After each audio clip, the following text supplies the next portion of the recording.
नमस्कार मैत्रिणींनो, स्वागत आहे तुमचं आपल्या मिनीलॉग चॅनलमध्ये.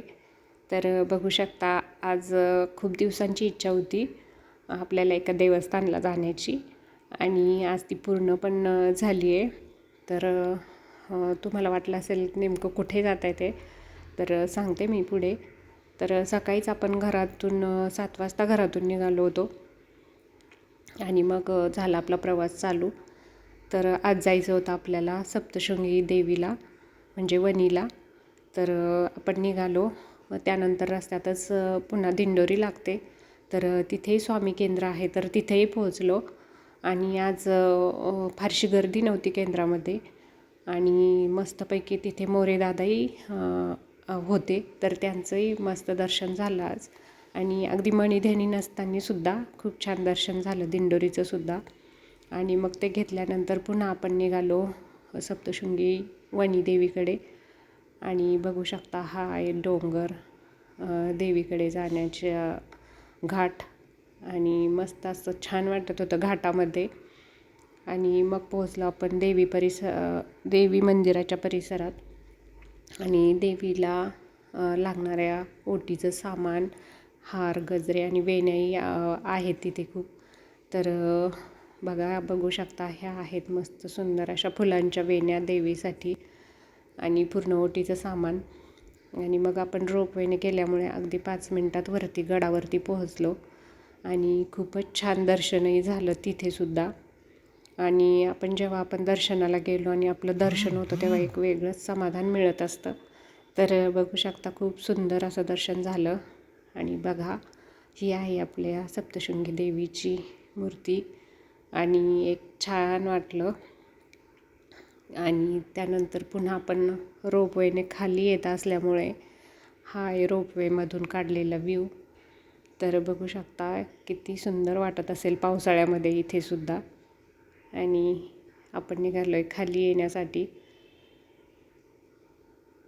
तर बघा वरतून असा दिसतोय खालचा नजारा.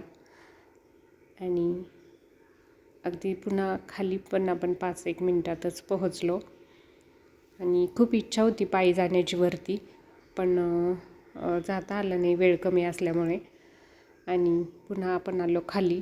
तर खालचं हा आहे मंदिर परिसर आणि इथं स्टॉल वगैरे आहेत देवीच्या सामानाचे वगैरे. आणि त्यानंतर बघू शकता हा दिसतोय गड वरती. तर असा दिसतो खालून मंदिर परिसर आणि गड. तर खूपच छान वाटलं आज दर्शन झाल्यामुळे, बघू शकता.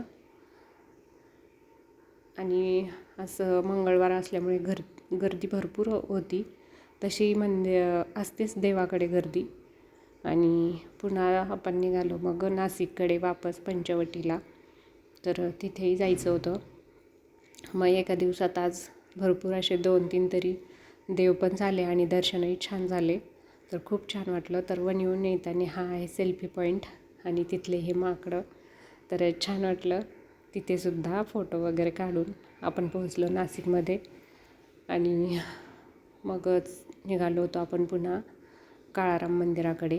आणि हा आहे काळाराम मंदिर परिसर. आणि कुठल्याही देवस्थानमध्ये फोन जास्त अलाउड नसतो, त्यामुळे आतले वगैरे शूटिंग काढता येत नाहीत. पण तरी पण मी ह्या बाहेरूनच थोड्याफार दाखवत आहे.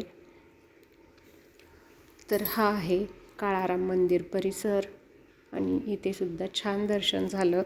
आणि एकंदरीत आजचा दिवस खूपच छान गेला, कारण प्रत्येक ठिकाणी देवदर्शन अगदी मस्त झालं. एक समाधान मिळतं दर्शन झालं की. आणि देवाला म्हणतात तसाच योगच लागतो येण्याचा. आणि तसंच योगायोग अचानक ठरवलं आणि पोहोचलो आज आम्ही. तर ही आहे पंचवटी. आणि बघू शकता इथे काही फारशी गर्दी नव्हती. आणि पुन्हा मग आपण पंचवटी वगैरे दर्शन घेऊन पुन्हा निघालो आपण आपल्या घराकडे. आणि हे सुद्धा तिथं गंगेत सोडण्यासाठी फुलं वगैरे असतात द्रोणमध्ये, तेही घेतले. आणि आपण गोदावरीचं हातपाय वगैरे धुवून अंधार पडला होता तर निघालो वापस. तर बाय.